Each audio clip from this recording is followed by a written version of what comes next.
Friends, I welcome you to my channel. Before listening to this story, I will ask you to like and subscribe. It is not difficult for you, but it is pleasant for me. And we're starting. My name is Justin Holland. I've always considered myself an ordinary guy, at least for the first 26 years of my life. I'm 5 feet 11 inches tall, 180 pounds, brown hair, green eyes, average looks, and love equipment. At least that's my impression of sports locker rooms, although I've never studied it and didn't feel the need. And muscle tone is slightly above average. Like everyone else, I have some strengths and some weaknesses. Perhaps my two best strengths are that I am significantly smarter than average and much nicer than average. I've always had a lot of friends because I treat everyone with respect and don't speak ill of other people either to their face or behind their back. I am kind and help others 99.9% of the time. I rarely lose my temper, and when I do, it's only if I'm strongly provoked. Two weaknesses that I've always known about are a lack of self-confidence and my condition. If I really lose my temper, I get furious. Fortunately, losing my temper happened only 3 times in my life. Once I went to the hospital, and the other 2 times other people went to the hospital. I had another major weakness that I didn't know about until my wife Ginger Holland played the rating game. Ginger is also mostly average, although for me and, I think, for most guys, although I don't ask them, she is significantly more beautiful than average. Like me, she is usually pleasant to everyone, although not to the same extent as me. I didn't have much love experience when Ginger and I got married at 21, although of course I wasn't a virgin and neither was she. We were married for 5 years when we were both 26. We were cute and enjoyed each other's company, and I was sure that each of us was happy with the other. Ashley was a little more adventurous than Ginger or me. Sybil was more than adventurous. She was brave, stubborn, and sometimes reckless. She was the only one of our close acquaintances who owned a house with her husband Trent. Since no one at the party was rich, it wasn't a grand event like a weekend in Vegas, but it was an all-day event starting at 10 a.m. on Saturday at Sybil's house. Trent was kicked out during the party. Trent, me, and the other 2 husbands of the party members played tennis and went bowling in the afternoon, and watched the action movie Killer Chick in the early evening. Trent then went to one of the other husbands' apartments around 10 p.m. to wait for a call from Sybil when she said it was okay to return, and I went home to our apartment. I was almost asleep on the couch, and the TV was just making background noise when the phone rang at about 11:30. It was Sybil. In a slurred voice, she said, "Hey, Justin, dude, your little lady passed out. Come get her." Then she just hung up. I quickly splashed some water on my face, grabbed my car keys, and drove after Ginger. Ginger rarely gets drunk. In fact, I'd only seen her like this twice before that night. Indeed, she was passed out, so I carried her bag and purse to the car, fastened my seatbelt, and drove home. By the time we got to our apartment, she had recovered a little. So fortunately, I didn't have to take her up the steep stairs to our apartment on the 2nd floor, although I had to help her with this.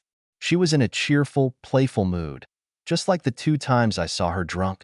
I had to help her undress. I took a shower with her because she was dirty, and I didn't let her down either, and then I put her to bed. As expected, Ginger was suffering from a hangover the next morning. I talked to her a little while she was still in bed, but I didn't learn much from her about the party other than moaning. Perhaps the only sensible thing she said out loud was, "Justin, darling, please get me the pills I have in my purse and some water." I looked for her purse, but I remembered that it was in the car with her party bag. I brought both into the apartment and rummaged through her purse, taking out items, including her cell phone, until I found a bottle of pills. I took 2 pills from the bottle, poured a glass of cold water, and returned to the bedroom. "Oh, thank you, darling," she blurted out, reaching for the pills and a glass. After she swallowed the pills, I took the glass from her and asked, "Will they force you to return to the land of the living?" "I really hope so," she muttered. "They're supposed to ease a hangover quickly, but I need to get some more sleep. Is there anything else I can do?" I asked. "Oh, could you be nice and gently stroke my head for a while I fall asleep?" "What is it?" she asked, reaching out to me and stroking my cheek. "Your wish is my command," I chuckled. I gently stroked her hair for about 10 minutes until she fell asleep, then got up and went to the kitchen. While I was reading the morning paper at the kitchen table, Ginger's cell phone rang. The sounds made by her phone were different from mine, so I didn't know if it was a message or a phone call. I took her cell phone, and when I did, I must have accidentally turned on the screen because a message came from Sybil. Although Sybil used strange textual jargon and abbreviations, I was quite sure what the text said. It's important. Don't forget that your game sheet is in your bag. I hung up the phone and continued reading the newspaper. Then I started to wonder why Sybil felt obligated to send this message. My curiosity got the better of me, so I took the bag and looked through its contents. There were the usual things I would expect to see on a hen party trip, and at the bottom, folded in half, 2 sheets of paper with printed and handwritten text on both sides of each sheet. I felt like I was invading Ginger's privacy by reading them, but I thought, how can it hurt?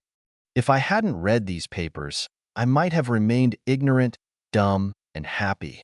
The first side of the first sheet was titled Rating Game. All the sheets seemed to have questions and several statements printed on them, with Ginger's distinctive handwriting underneath each question. Next to almost all the answers, there was something similar to grades written in someone else's handwriting, and several letter grades A, C/A-, B+ at the top of the first page. Ginger's name wasn't on it, but there was no doubt that she was the one who filled it out. Despite my concerns about Ginger's privacy violation, my curiosity was at its limit and I couldn't suppress it. A large number of the first questions I read were about characteristics and happiness with me, your husband, in the questions. Now my curiosity was off the scale. I read with a smile on my face on most questions such as, is he affectionate? Does he always remember important dates? What are his best character traits? Do you love him as much as when you got married? Her answer to that was more, and the like, and Ginger's answers. Most of her responses were flattering to me, interspersed with her good sense of humor and some of the jokes we shared. It's a pity that I didn't stop before I got to the top of the second sheet, the third page, because the questions and answers there, now imprinted in my brain, were different. Q question. What is your husband's best intimate talent? Oh, the answer. Cuddles up like a big teddy bear. Q. What are his biggest intimate flaws? A. Unfortunately, everything else. Q. How do you rate your husband in bed before you got married, on a scale from 1 to 10? Oh, 2, maybe 3. That's not why I married him. Q. How do you rate his skills in bed after getting married? A. Unfortunately, the same thing, 2+, I think. Q. Have you ever faked a moment with your husband? A. Always. LOL, loud laughter. Q. What is your best love experience since you got married? A. Love for one night during a business trip to Chicago. The last response was followed by a happy face emoji. I've never been to Chicago. What happened next is still a blur to me. I think I collapsed into a chair, shed a few tears, and then went outside. I'm not really sure about this sequence, but I remember almost falling down the stairs and bruising my knee on the railing when I tripped. I also think I walked the streets for a few hours. At least I was smart enough not to drive because I would have had an accident. My mind was in turmoil. Until I read the questions and answers at the top of the third page of the rating game. I thought I was satisfying Ginger, and that we were compatible and definitely exclusive. Not having an overabundance of self-confidence from the very beginning, my self-image quickly evaporated. In fact, it was in a worse state than the shit that was flushed down the toilet. I finally got to my apartment around 4 p.m. I didn't know what I was going to say to Ginger. I didn't know what to do. I felt more lost than I had ever felt in my life.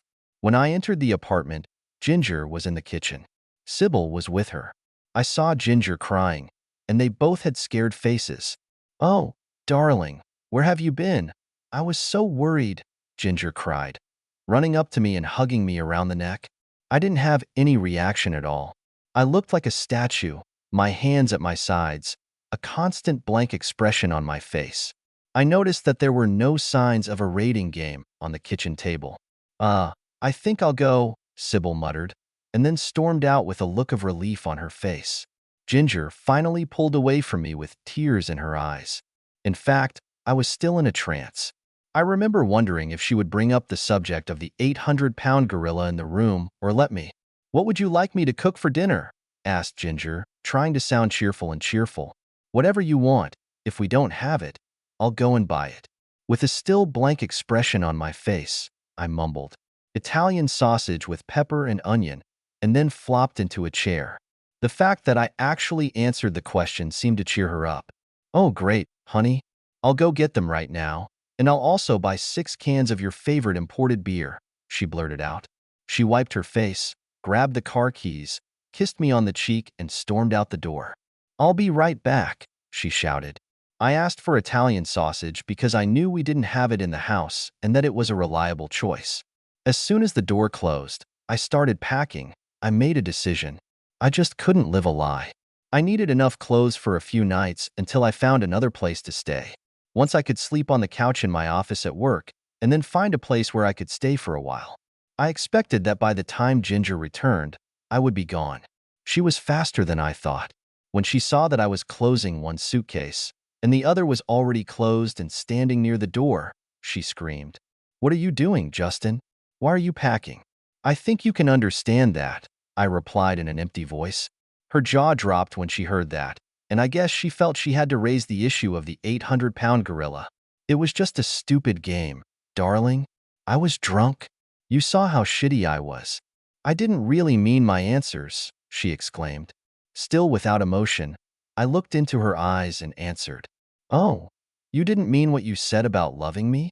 Of course, you couldn't mean the answers that you have to fake all your inspirations, that I'm 2 out of 10 in bed, and that you had a one-night stand that really made you happy, because no sane person would lie about such things. It was just a fucking game," she screamed. "I don't give a shit about all this. I love you. I want you to be the father of my children." She was ranting as I picked up my suitcases and headed for the door. "You can't leave because of some fucking bachelorette party game," she wailed, grabbing me and literally falling to the floor. Her scream as she lay face down in the doorway caused the other tenants on our floor to open their doors and open their eyes wide. After taking 2 steps down the stairs, I turned around and said absently, "You deserve to have a husband who satisfies you. You don't need me." Out of the corner of my eye, I saw one of our neighbors rush to the reclining figure on the threshold of my former apartment, her crying creating background sounds as I mechanically got into the car and drove away. That Sunday evening, I stayed in my office and took a shower in the gym in the basement of the office building where I worked, and then changed my clothes. During the day, I sent all incoming phone calls to voicemail. I called a few of my single friends and found one who agreed to let me stay in his spare bedroom until I found another place. That afternoon, Sybil's husband Trent visited me. "Can we talk in private, Justin?" he asked with a shy expression on his face. "Oh shit," I said to myself. Now all the husbands of the women at the bachelorette party know that I am inadequate. I will have to leave the city. Despite the pit in my stomach, I didn't see a way to avoid it, and I thought maybe by talking to Trent I could avoid future visits from other people. So I said, "Okay." We went into my office and Trent closed the door. "Listen, Justin. Well, I really don't know any details, but Sybil is beside herself because she made the women at the party play some stupid fucking game that she came up with. She says that all the women were drunk when they played it, and that no one knew whose game sheet they were looking at and evaluating, and, well, that everyone was just being stupid. Sybil is devastated that you've left Ginger, and that obviously you're not answering your phone." I knew how much it hurt Trent, and that he was only here out of love for Sybil, so I didn't say anything or even look into his eyes. Trent took a deep breath and then continued. "Sybil is at your house now and says that Ginger is a wreck and couldn't go to work today, so Sybil didn't go to be with her either." Dude, can you get through this? I know whatever Ginger said. It was just a drink. Summoning all my composure and doing my best not to cry, I finally looked at Trent. He fidgeted in his chair, and it seemed that he would rather be anywhere else on earth. "Sorry, dude," I said softly. My insides were ripped out. She might as well have castrated me. I don't see any way to overcome this. A eunuch shouldn't be married. Then I put my head on the table and, despite my decision not to, started crying like a child. I felt Trent touch my head and I heard him say, "Sorry, dude." And then I heard the door to my office open and close. I was on autopilot for the next week. I turned to family law attorney Jessica Stearns, recommended by the corporate attorney of the company I worked for. I told her that I wanted to leave as soon as possible and that I would probably give in financially. "What is your earnings compared to hers?" Jessica asked. "About equal," I replied. "I probably earn a couple thousand more a year, but I'll change jobs as soon as the divorce is final." I need to leave. Jessica looked at him sympathetically. There should be no grounds for alimony. How about a consultation? Are you open to that? No, I just can't take it, I muttered back. One of the judges, Judge Costner, almost always gives such an order in the family law court. If we get to him, we may not have a choice, she said. Do what you can, I replied. I wrote out a check for her fee and shuffled out the door. My single friend persuaded me to stay with him. He needed a roommate to help with the rent. Otherwise, he might have to move. He had a job where he traveled a lot, and it was pretty easy to get along with him, so I agreed. I had to start answering calls at work because customers didn't like that their calls always went to voicemail during normal business hours. Ginger called often, especially after she was handed the divorce papers. It was difficult to talk to her. Usually, after a couple of minutes of her crying and apologizing, I would tell her that I was in too much pain and that she would be better off without me, and then I would hang up. Murphy's Law said we would get Judge Costner, and of course Murphy's Law always prevails. Ginger really wanted him to schedule a consultation, and there was nothing Jessica could do to stop it. The first counseling session was one of the most painful experiences of my life. Ginger gave out a whole range of emotions, sometimes asking for forgiveness, crying, screaming, scolding me for not being able to be a man, repeating over and over again that she loves me, that if I looked at the entire game sheet, I would see that I was a B-plus husband. Of course, she destroyed the game sheet the day I saw it, so that the consultant couldn't look at it. Ginger also swore that her one-night stand in Chicago was the only time she made love to another man during our marriage, that she was drunk and feeling terrible then too, and it would never happen again. These comments acted on me like anesthesia. I took the minimum possible participation in the session. Fortunately, I was in a daze most of the time, because if I hadn't been, I would have cried for sure. I saw the sympathetic looks of the consultant. The counselor finished the session 10 minutes early and asked me to stay and talk to her alone. As soon as Ginger left the room, she immediately got down to business. Justin, it seems to me that you have clinical depression. I feel like you weren't confident before, and this episode just destroyed you. I don't see marriage counseling doing you any good, but I really want you to see a psychiatrist. Will you tell the judge about this? I asked. It will be in my report to him. Here's a list of psychiatrists I recommend, she continued, opening a drawer in her desk, pulling out a printed sheet and handing it to me. Please go to someone. You need help. You can't go through this alone. The following week, Judge Costner revoked the counseling order, despite Ginger's protests. However, he told her that she should go to the consultant alone again. I'm sure that was the case, because a week later she stopped resisting the divorce. Obviously, I didn't attend Ashley's wedding, and I think Ginger refused to be a bridesmaid. Ginger couldn't believe that I didn't want anything from our apartment or savings, except for a few items of clothing and sports equipment. She offered photos, souvenirs, all kinds of things, and even money from our checking account or a few bonds that we owned together, but either Jessica or I politely declined everything. I know what really bothered her was that I didn't want any of our wedding albums. Ginger never asked for alimony. Even before my divorce was final, I quit my job and left town. I got another stressful job, hedge fund, which required an 80-hour work week, but which paid very well. Since I didn't have any other life at that moment, all I did was work, eat, sleep, and exercise. I made a lot of money over the next 2 years. I do not know how long I would have continued like this, but one day on vacation, when work would not have brought me any benefit, and I had already been training for 3 hours, I decided to clean up my apartment. I dropped the folder, and the list of psychiatrists that the marriage counselor gave me came out. I never thought about it. Holding the paper in his hands, he sat down at the kitchen table and began to cry. In a moment of courage, I decided right then to do something with my life. The next day, I called Dr. Winston. We agreed on a consultation the day after that. I took time off from work one of the few times in the last 2 years and went to see him. After listening to my story and the story of my life after the divorce, including my complete lack of any kind of love, he did not hesitate to prescribe a further course of action. I can't help you in any way, Mr. Holland. My strong recommendation is Dr. Susan Jenkins. I'll call her right now. When can you see her? Dr. Winston asked. As soon as she gets the chance. I've plucked up the courage to do it, and I don't want to delay and look for a reason to back off, I replied. By Friday of that week, I came to visit Susan, as Dr. Jenkins insisted that I call her. She was an outstanding woman with deep, penetrating blue eyes, light brown hair, a graceful figure, and fashionable clothes.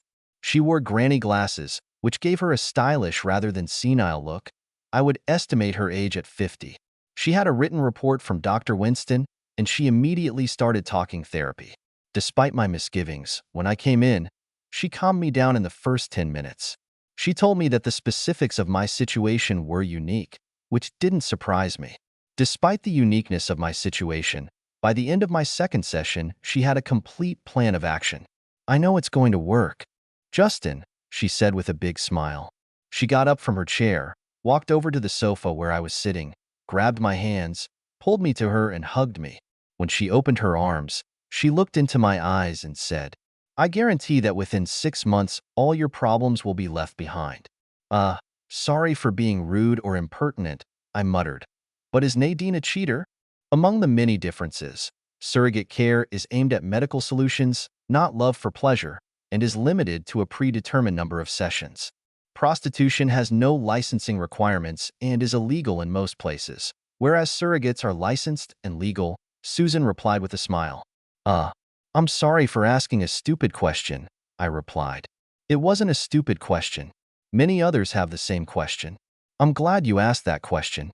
Perhaps, in order to anticipate another question that you may have, you will need to be tested for STDs by our next session, and we will provide you with a certificate of Nadine's health status," Susan continued. She reached over to her desk and pulled out a printed sheet with the names of 3 testing labs, one of which was just 3 blocks from my office. "Any laboratory of these 3 will do this job. Just give them this sheet, which has my information on it. They are used to dealing with me, and they will send me the results by email." "Thanks," I said. "I have to inform you that the treatment, although expensive, and the medical insurance does not pay for it. But this is what I strongly recommend." "Money is not a problem for me at the moment," I grinned. "I just want to be cured." Susan hugged me again and whispered, "You'll do fine, Justin, I assure you." The next day, I passed the tests. I tried to put my next session out of my mind, but whenever I wasn't working, I thought about it. I tried to calm down as much as I could when I showed up at Susan's office a week after the tests. "I'm so glad to see you, Justin," Susan greeted me. "There's no problem with the results of your STD test, so let me introduce Nadine to you, and then we'll discuss the procedures." I remained standing when Susan pressed a button on her desk, and a pleasant-looking but not very beautiful woman, probably in her early 30s, came in from the next room. She seemed to be wearing only a bathrobe and slippers. "Justin, this is Nadine." "Nadine." "Justin," Susan said. Nadine had a warm smile and a gentle but almost electric touch as she took one of my hands in hers. "It's very nice to meet you, Justin," she said, and I was sure from her demeanor that she was serious. Despite the fact that I have seen many women who looked prettier than Nadine, there was an aura around her that made her certainly more attractive than her appearance would suggest. While Susan was talking, I found myself looking at Nadine more directly or out of the corner of my eye than listening. I was sorry that I didn't understand everything Susan said when I heard. "So, Nadine, why don't you take Justin to your room now and come back in about an hour?" Nadine took my hand and led me into the next room. There was a bed, pillows on the carpet, low lighting, and soft music. Erotic images flashed on a large screen on the wall, changing every few seconds. "Please take off your shoes and socks, Justin," she said with a smile. As soon as I did, we sat cross-legged on the cushions on the carpet, facing each other, both my hands in hers. For a while, we just talked about things in general. She was smiling or laughing most of the time while we were talking. It was easy to feel at ease with her. She moved so smoothly to the beginning of therapy that I wasn't nervous, that is, until I noticed that she was completely naked. "Justin, the first thing we're going to do is look at my sensitive components. In fact, it's just a biology lesson, only with a live subject. Let's both stand up and I'll guide your hands."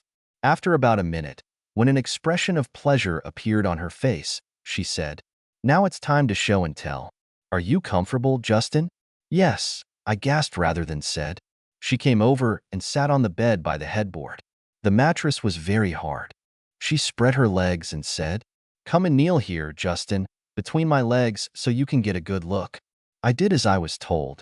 You see, Justin, it has a profound effect on me, on any woman.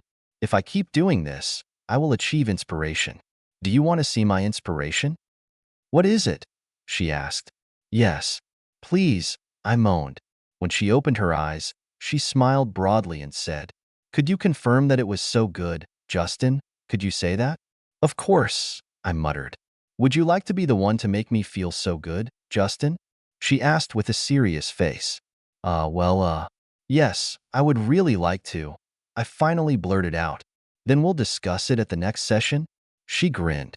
I'm very glad to see that you're still excited. It's very good. Now I'm going to get dressed and take you back to Susan. Nadine slowly put on her robe, her only piece of clothing, while I watched her intently, completely mesmerized. She led me by the hand back to Susan's office.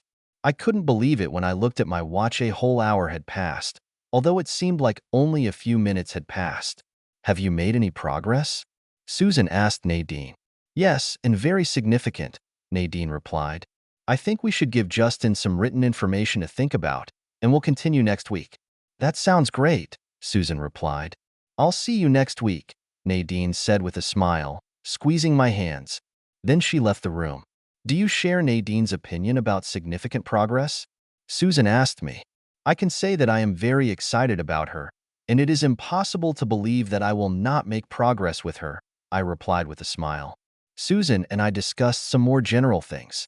Then she handed me a brochure co-authored with Nadine, which told me what to expect in the future, including the number of sessions, how to look at love, and analyze various techniques and scenarios. I thanked her, and when I finished my 2-hour session, I realized that it had a surprisingly draining effect on me. I had a lot to think about before the meeting next week. It was hard for me to get Nadine out of my head. Her approach was so sensual and erotic, but at the same time pragmatic. One thing was for sure, I was looking forward to seeing you next week.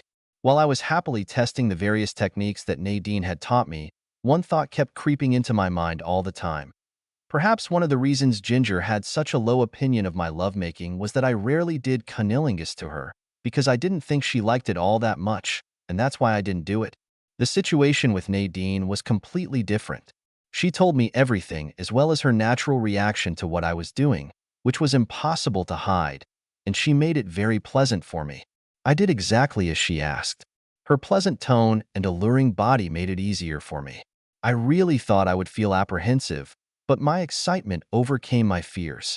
Periodically, I thought about Ginger, which was unpleasant, but I quickly came to my senses when I realized that this woman was much more grateful and enthusiastic than Ginger had ever been. When I finally went limp, Nadine felt it and said, "Give me a hug." Of course, I did as I was told. As we lay in each other's arms, Nadine continued, "Hugs are very important for women. Almost all women really like it, especially after a very successful experience like ours." When she made her last comment, a big smile appeared on my face, and I felt a surge of hormones. When we returned to Susan's office, I saw that our session had lasted 80 minutes. This time Nadine sat down with me on Susan's couch and took my hand. Nadine described the session to Susan, and both were genuinely pleased. Susan asked both of us a lot of questions, and then suggested that we have 2 more sessions between Nadine and me instead of the 3 that were previously scheduled. I was disappointed because I knew Nadine would never let me use her except as part of my therapy, but I accepted it. The next 2 sessions with Nadine were amazing. She did what a surrogate wife should have done. She was probably more successful at achieving her goals than any other person I've ever worked with in my entire life. I feel great, Susan. How do you rate my success? You're euphoric right now. But in the next few weeks, you will miss Nadine and doubt your confidence in relationships with other women. You need to establish a relationship as soon as possible with an experienced partner who will do his best to satisfy you and teach you other things, and things that Nadine could not teach you for ethical reasons. Then you'll have the last hurdle, Susan said stoically. The last obstacle? I asked. We'll make an appointment in 4 months, and then I'll talk to you about it. At the same time, do you have any prospects for the type of partner I'm talking about? What is it? She asked. I really don't know. There are a few women at work and at the health club who have shown interest in me at one time or another, but they are younger and I haven't answered them at all before, so most likely they wrote me off as gay. I haven't had any meaningful social life in the last 2 years. Maybe I won't be able to do what you say, I replied dejectedly. Susan thought for a moment. Justin, I might get in trouble if this gets out and people misinterpret what I'm doing, but I have a suggestion for you. However, this will require some expenditure of money on your part. Do you want to hear it? Or are you not interested? I thought for a second. So far, Susan has been a consummate professional and has done a fantastic job for me. I wouldn't discount that. Is she a cheater? No, my friend is in a bad situation. I'm all ears, I said. Her name is Brittany. She is 48 years old. She has just come out of bankruptcy and divorce. I'm not at liberty to go into all the details, but she needs to live somewhere. She'll have to leave town to live with her elderly parents if she doesn't find a good job soon. The only job she can get is a maid job because her ex-husband and ex-boss ruined her reputation. Isn't she too old for me? I won't turn 29 until next week, I asked, somewhat confused. I'll tell you what, Susan said. Here's her number. I'll call it right now when you're here to make sure her service isn't disabled. Can you meet her for dinner tomorrow? If you don't get interested after meeting her, then just leave. I won't be offended. If you like her, be honest about what kind of deal you have in mind. I asked myself, what do I have to lose? And came to the conclusion that there was nothing. So I said, okay. The next evening, I met Brittany for dinner at a restaurant. She was easy to spot. Her face was not classically beautiful, but it was very pleasant, open, and friendly. I couldn't believe how quickly we got along. I immediately felt a connection. After dinner, we walked around the park and sat on a bench to talk. I do not know how much Susan has told you about why I wanted to meet you, I said. Nothing special, except that you were her patient and that we could help each other. Although I'm not sure what she meant by that, Brittany replied. I'm not going to work as a call girl, no matter how desperate my situation is. I have a suggestion for you, I replied, trying to sound as professional as possible. Why don't you move into my apartment? I have a 2-bedroom apartment in a good part of the city. If you cook and do the laundry for me, I'll support you. If we establish a close relationship and I can benefit from your experience, then I will support you in job training or whatever you want to do.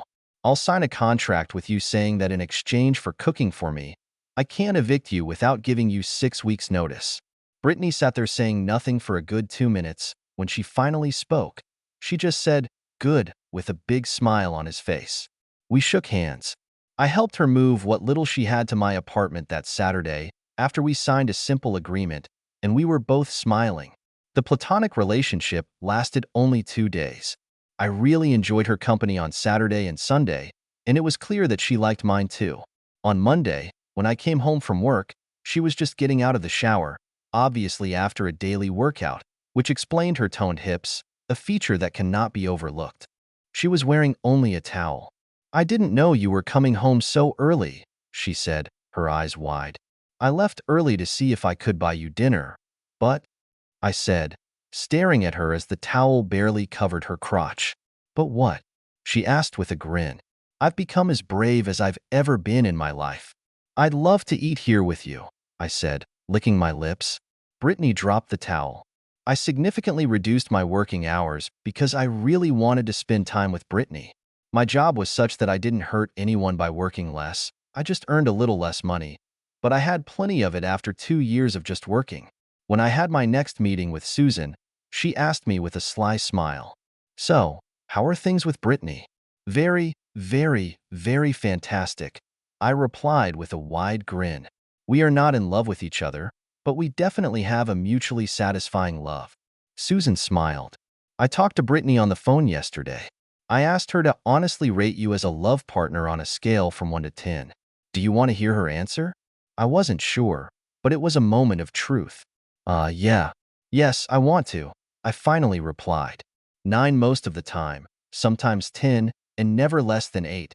It seems that if 2 plus was ever true, and I'm not sure it was, those days are long gone. Susan said, beaming. I felt so good that I didn't know whether to laugh or cry. In the end, I decided to do neither and ask a few questions. "So where should I go now? What are your plans with Brittany?" Susan asked. "She finishes her vocational training in a month and hopes to get her own place and a job within a month or so after that. Although we both really enjoy love, I would not hesitate to rate it 10 points. In each other's company, We both understand that our relationship is not long-term. I mean, do I need any more sessions?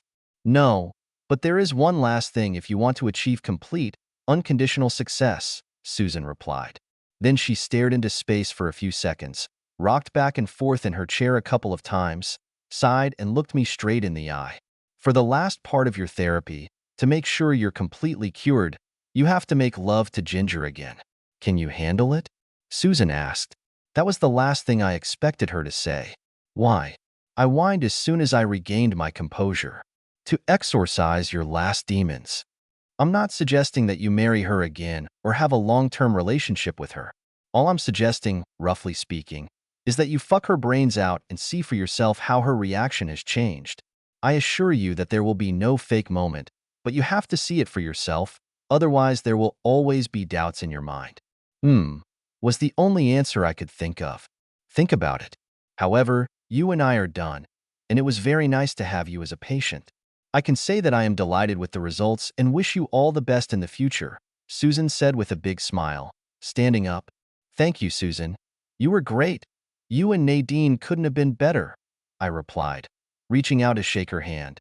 Nothing with handshakes, she laughed, coming up to me and hugging me tightly. I hugged her back. I had a lot to think about, since I respected Brittany as a woman with experience, and this was something I definitely couldn't ask my mother. I asked her opinion about Susan's latest assignment. Susan's previous assignment brought me together with you, which probably wouldn't have worked any better, I said. But do you think that it is really possible to complete the last task? Of course, Brittany replied nonchalantly. There's no reason why she wouldn't want to see if you've changed. You don't think she hates me now, do you? I can't answer this question for you, but the fact is that Susan has never been wrong before, so why not try? Well, she lives 500 miles away, and I wouldn't know how to break the ice. Take heart, Brittany laughed. I'll stop bothering you in 2 months. You rent your apartment monthly, and you've told me several times that you'd like to return to your hometown. As for contacting her, my God, you've been married to this woman for 5 years. You should know how to do it. If you have any problems, call one of her friends, for example, Sybil, who threw a party that destroyed your self-confidence. I shrugged my shoulders and said, I guess I'll do that. Brittany smiled devilishly and ran her fingers over my crotch, instantly strengthening me. Why don't you show me how you're going to use it until you're comatose? Then Brittany kissed me passionately and dissolved into a puddle of protoplasm, either falling asleep or losing consciousness within a few seconds. After Brittany's last assessment of my work and remembering once again how everything Susan said to me and did for me was on top, I started making plans for my return to my hometown and seducing my ex-wife. For 2 months, I had a version of my current job in my hometown. I talked to Sybil and Ashley after they swore to secrecy that I contacted them and found out that Ginger didn't meet often and it was difficult for her to move on, and most likely she would be glad to contact me. Brittany received high recommendations from her professional training instructors and found the perfect job for herself. I paid the rent for the apartment 2 months in advance so that Brittany would have a place to stay until she found a suitable place. I left my furniture with her, as moving it would have been more trouble than it was worth, and she would have needed it. Brittany had a long list of guys interested in her, so she wouldn't have any trouble finding someone once I was gone. A few days before my move, Brittany and I went to a mountain resort together for a long weekend. We didn't often go fishing, hiking, or sightseeing, but we broke the bed in the room we were staying in. We both had tears in our eyes when we parted and wished each other luck. Less than a week after I moved in, through Sybil, who still felt guilty for her part in our divorce, I arranged an unintended meeting between Ginger and me at a local mall. Sybil called me on my cell phone to tell me which store she and Ginger were going to. I was just casually looking at some clothes in the front of this store when Sybil and Ginger came in. Justin, Sybil exclaimed, then said to Ginger, Damn it, Ginger, it's Justin, grabbed Ginger's hand and hurried over to me. I feigned surprise, but greeted them warmly. Ginger looked like she'd seen a ghost. I looked Ginger up and down. She looked very good. Although she had added a few wrinkles to her face and maybe she had lost 5 pounds that she really couldn't afford to lose, but she looked very good. Hi, Ginger. Hi, Sybil. I'm glad to see you, I said cheerfully. When did you arrive in the city? Sybil asked. Are you just visiting? I just moved here this week. I'm back in town, hopefully for good, I replied, trying to put on a smile. So why didn't you call us? Sybil asked, a little annoyed. I've been working up the courage to do this. I especially wanted to call you, Ginger, but I was afraid of what your reaction might be. Well, I didn't know if you'd ever want to see me again, I said shyly. Well, of course she wants to, right, Ginger? Sybil said with a wide grin. Ginger just stood there, looking like she wanted to say something, but the words just wouldn't come out of her mouth. There were tears in her eyes as she muttered, Me. Sybil put her out of her misery. Justin, why don't you take Ginger to one of the restaurants at the mall? We were both going to eat soon anyway. Call me when you want me to pick up Ginger later. I'll take her home myself, I said quickly. That's if you let me take you to lunch, Ginger. Okay, she answered weakly and stopped the tears that were already beginning to come. Let's talk about the inconveniences. The first 50 minutes Ginger and I spent together at the restaurant were the most awkward in my life. None of us wanted to talk about the 800-pound gorilla in the room, so we just asked general questions about how we had it, what we're doing now, and the like, along with a number of painful pauses. Just as I was about to ask for the check, Ginger blurted out, I've missed you, Justin. I hope we can be friends. I'm not interested in being friends with you. Ginger, I said evenly. Her face fell before I continued. Nevertheless, I am interested in dating you. A slight smile appeared on Ginger's lips, and she said, I do not know. You have caused me great pain by divorcing me.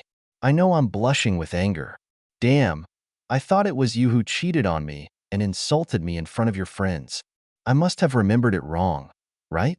With that, I got up, threw two 20s on the table, and walked away, angry at myself for messing up everything, but even more angry at Ginger for making such an idiotic comment. By the time I left the restaurant, she had caught up with me. She pinned me against the wall, and before I could stop her, she put her arms around my neck and started kissing me. In between kisses, she moaned, I'm sorry I sent you away. I have to admit that the kisses were pleasant. Ginger was always a fantastic kisser. Finally, she let me take a breath and said, Yes, I would like to go on a date with you. When? I wanted to say, Fuck you, you fool. How about Saturday night? I'll pick you up at 7 o'clock for dinner and dancing. Fine, she smiled. I can show you where I live when you take me home. She squeezed my hand when I drove her to her apartment building, which was different from the one we lived in together. She invited me in to show me her apartment, but I refused. When I picked up Ginger on Saturday, it was obvious that she was trying her best to look killer. She was puzzled when I didn't enter her apartment, but just waited outside while she put the finishing touches, but she didn't say anything about it. When she did show up, I didn't recognize any of the clothes she was wearing, but they perfectly accentuated her exquisite body. She was wearing just the right amount of makeup, including eyeshadow, which accentuated her charming blue eyes. It was almost like a first date for both of us, but with someone we had known for a very long time. We had a great time over dinner and dancing, including a few slow dances where I couldn't help but get aroused, and I couldn't hide it from the damn vixen because she was constantly thrusting her thigh between my legs. When I brought her home, she invited me in. Here's my chance to score, bring her to the moment, and then leave her. I still don't know exactly why I didn't do it, but I refused to enter her apartment. There was a look of real disappointment on her face, but she brightened up instantly when I asked her to go to the play with me on Tuesday evening. She quickly agreed. We met 3 or 4 nights a week for the next 3 weeks. Of course, I was playing mind games with Ginger, but even though I was using 2 other women in the neighborhood during that time, I was really starting to torture myself as much as Ginger. During this time, we never discussed the circumstances of our divorce. The situation reached a climax when we were returning from a baseball game one Sunday afternoon. Ginger asked if we could go to the park, where she and I used to go when we were married. While we were sitting on our favorite bench, isolated from most of the entertainment in the park, Ginger laid it all out. Why don't you want to come into my apartment, Justin? Because, Ginger, there may be things that remind me of our marriage, things that I want to forget. You would be surprised to find that nothing from our previous life is missing. All the furniture has been replaced, and the photos are hidden. Oh, I replied, genuinely surprised. Why didn't you invite me to your house, Justin? Because it would definitely lead to love, and I don't want to disappoint you, I replied casually. An expression of despair and pain appeared on Ginger's face, and tears welled up in her eyes. Justin, I know you don't want to talk about what happened to us, but I'm going to, and if you try to leave, I'm going to hold you and make a scene. Love has always been more important to me than love, and I loved you, and only you, and I'm so sorry that I hurt you. I can't tell you how much I suffered because of this. I want you to give me another chance, and I think you're ready to do it, since you've met with me more than a dozen times since your return. Maybe I've changed so much that you don't want me. Maybe I'm more interested in love now, I replied in a harsh tone. I want to find out, she exclaimed. Then let's go to your apartment, I said, eliciting a wide smile from Ginger. I have replayed this scenario in my mind many times. I visualized it in the same way as a navigator visualizes key routes, or a forward visualizes how he will get into the opponent's goal. This included what I was doing with Brittany to bring her into a comatose state, plus the rest. After I had been in my apartment for about 2 hours, Ginger called. Hi, Justin. I wanted to thank you for turning my world upside down. I've never felt anything like this in my life. Is that a good thing or a bad thing? I was unperturbed. So far beyond the good that it's not in the same universe. Although I would like you to stay and snuggle up to me. It was just love, Ginger. I liked it too, I replied. Oh, she replied, and then there was a long pause. Would you like to come to dinner on Tuesday evening? What? Over dessert? I asked. Whatever you want. And I really mean anything, Justin, she replied. Okay, what time should I be there? Is 6 o'clock okay? Sure, I'll see you then, I replied. My opportunity to make sure she felt the same way I did came on Sunday morning. We made love twice on Saturday night at her apartment, and she reached her standard 4 or 5 moments. I was about to return to my apartment after breakfast when she said she needed to talk to me about something. Justin, the last thing I want to do is put pressure on you, especially since I've been the happiest I've ever been for the last 2 months. But I was offered a promotion in another city. I need to know if we have a future together, because if there is one, I will categorically refuse. But if we don't have a future, I have to leave for my own sake. She was clearly nervous and biting her lip. So, okay, what can you tell me? I answered without hesitation. Well, Ginger, part of me still loves you. However, love is very important to me, and you're just not good enough in bed for us to have a future together. When I compare you to the women I've been with since we divorced, you just don't match up. Sorry. So maybe you should accept this promotion. She was beside herself with shock. Her eyes were wide open and tears were flowing from them. I stood up, kissed her on the forehead, then said, maybe we can get back together before you move in. Then I turned and walked out the door, making sure it was closed when I left. I could hear her sobbing and wailing through the door. I waited a good 2 minutes, then came back. I lifted her limp body off the kitchen table, smiled at her and said, actually, I've changed my mind. Why don't we get married again and have kids, and you stay in town? Her expression changed from sadness to joy and then to anger when I looked into her eyes. Then she started punching me in the chest, screaming, you fucking fool. How could you do this to me? I hate you. After she beat me for half a minute or so, I threw her over my shoulder, carried her back to bed, tore off her robe, pushed her face forward onto the mattress and used her. A month later, we got married again. The day we did this, she threw away the remaining birth control pills.